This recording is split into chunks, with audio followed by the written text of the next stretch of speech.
Hello students, welcome back to TSJ Max classes. 6th class Max లో మనం 3 chapters complete చేసుకున్నాం. 4th exercise లో 3 exercise అనేది complete చేసుకున్నాం. సో ఈరోజు exercise 4.4 అనేది చూసుకుందాం.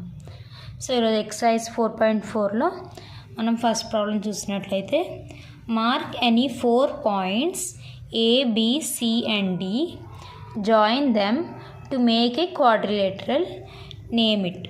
సో ఇక్కడ 4 పాయింట్స్ అనేది ABCD పాయింట్స్ తీసుకుని దాన్ని జాయిన్ చేసి మనం క్వాడ్రిలేటరల్ ఫామ్ చేయమంటున్నాడు. తర్వాత దానికి నేమ్ ఇవ్వమంటున్నాడు స్టూడెంట్స్. సో మనం ఫస్ట్ 4 పాయింట్స్ అనేది పెట్టుకుందాం.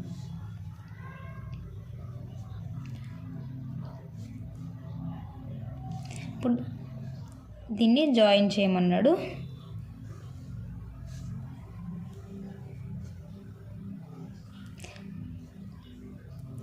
A, B, C, D. Okay, దీనికి నేమింగ్ ఈ పాయింట్స్కి ABCD అని నేమ్ ఇవ్వమన్నాడు. ఇప్పుడు దీన్ని జాయిన్ చేస్తే ఇది క్వాడ్రిలేటరల్ ఫామ్ అయింది. ఎప్పుడైనా డయాగ్రామ్లో మనకి 4 సైడ్స్ ఉంటే దాన్ని క్వాడ్రిలేటరల్ అంటారు students.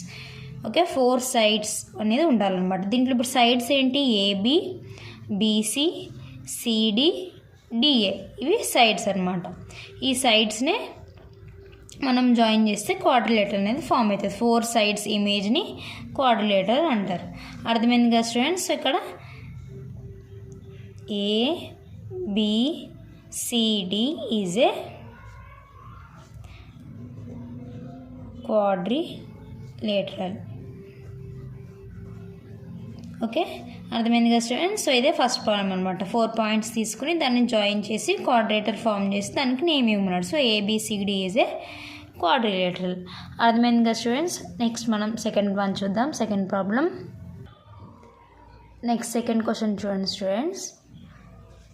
PQRS is a quadrilateral, answer the following. So ఇక్కడ ఒక క్వాడ్రిలేటర్ ఇచ్చాడు మనకి. PQRS అనే క్వాడ్రిలేటర్ ఇచ్చాడు. దీన్ని చూసుకుంటూ మనని ఇక్కడ క్వశ్చన్స్ ఆన్సర్ చేయమంటున్నాడు. సో ఫస్ట్ వన్ చూసినట్లయితే the opposite side of QR. ఇప్పుడు ఇక్కడ QR సైడ్ ఉంది. దీనికి ఆపోజిట్ సైడ్ ఏంటి? ఆపోజిట్ అంటే ఇదే కదా స్టూడెంట్స్, దీనికి ఆపోజిట్. సో QRకి ఆపోజిట్ సైడ్ ఏంటి? PS.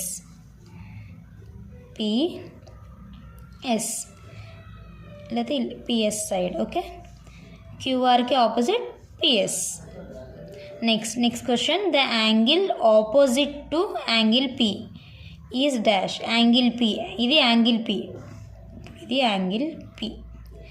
యాంగిల్ Pకి ఆపోజిట్, దీనికి ఆపోజిట్కి ఏం యాంగిల్ ఉంది అని అంటున్నాడు? Angle R. యాంగిల్ Pకి opposite angle R. Next the adjacent side of PQR. ఇప్పుడు PQ ఉంది. PQకి అడ్జసెంట్ ఏ సైడ్స్ ఉన్నాయి అంటున్నాడు?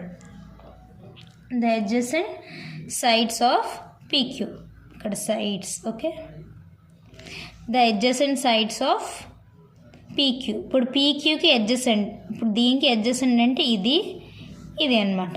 సో దీనికి అడ్జసెంట్ ఏంటి? PS and QR. PS, QR. అర్థమైంది కదా స్టూడెంట్స్? ఇప్పుడు ఇది PQ సైడ్ అనమాట. PQకి అడ్జసెంట్ ఏంటి? PS and QR. Okay, next the adjacent angles of angle S. Angle S ఏదిగో ఇది. ఇప్పుడు యాంగిల్ Sకి అడ్జసెంట్లో, అడ్జసెంట్ అంటే ఇవే కదా, యాంగిల్ P ఉంది, యాంగిల్ R ఉంది అనమాట. Angle P and angle R, దీనికి అడ్జసెంట్. సో ఇక్కడ రాయండి angle P and angle R. అర్థమైంది కదా students? Adjacent angles of angle S. Angle Sకి adjacent angle P and angle R. అర్థమైంది కదా స్టూడెంట్స్? ఈ ఇమేజ్ చూసి మనకి ఈ ఫాలోయింగ్ క్వశ్చన్స్ని ఆన్సర్ చేయమన్నాడు. సో ఇది సెకండ్ ప్రాబ్లం అనమాట. నెక్స్ట్ మనం థర్డ్ ప్రాబ్లం చూద్దాం స్టూడెంట్స్. నెక్స్ట్ థర్డ్ వన్ చూడండి స్టూడెంట్స్. క్వశ్చన్ ఏమి ఇచ్చాడంటే name the points marked in the figure. ఇక్కడ ఒక ఫిగర్ ఇచ్చాడు. ఈ పాయింట్స్ ఎక్కడెక్కడ మార్క్ అయినాయో మనం చెప్పమంటున్నాడు. దీనికి క్వశ్చన్స్ ఇచ్చాడు మళ్ళీ కింద. The points in the interior of quadrilateral. ఇక్కడ క్వాడ్రిలేటరల్ ఇంటీరియర్ అంటే ఇన్సైడ్, అలా గుర్తుపెట్టుకోండి. ఇంటీరియర్ ఇన్ అంటే ఇన్సైడ్. సో ఈ క్వాడ్రిలేటర్కి ఇన్సైడ్ ఉన్న పాయింట్స్ ఏమేమి ఉన్నాయి? Yes and are. సో ఇక్కడ రాయండి ఎస్ ఆర్. ఇంటీరియర్లో ఎస్ ఇంకా R. Next the points on the boundary of quadrilateral.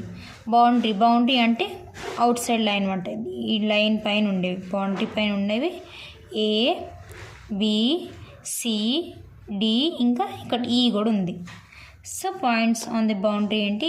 A, B, C, D, ఈ. ఈ బౌండరీ పైన ఉన్న points A, B, C, D, ఇంకా E. Next the points in the exterior of quadrilateral. Exterior అంటే outside. ఈ క్వాడ్రిలేటరల్కి outside ఉన్న points చూసినట్లయితే ఇక్కడ టీ, పి, ఇంకా Q. T, P, Q. So ఇక్కడ రాయండి T, P and Q. So interior ఉన్నవి ఎస్ఆర్, బౌండరీ పైన ఉన్నవి A, B, C, D, E points. Next exterior. ఈ కోఆర్డినేట్కి ఎక్స్టీరియర్ అంటే అవుట్ సైడ్ ఉన్న పాయింట్స్ ఏంటి? Tea, P and queue.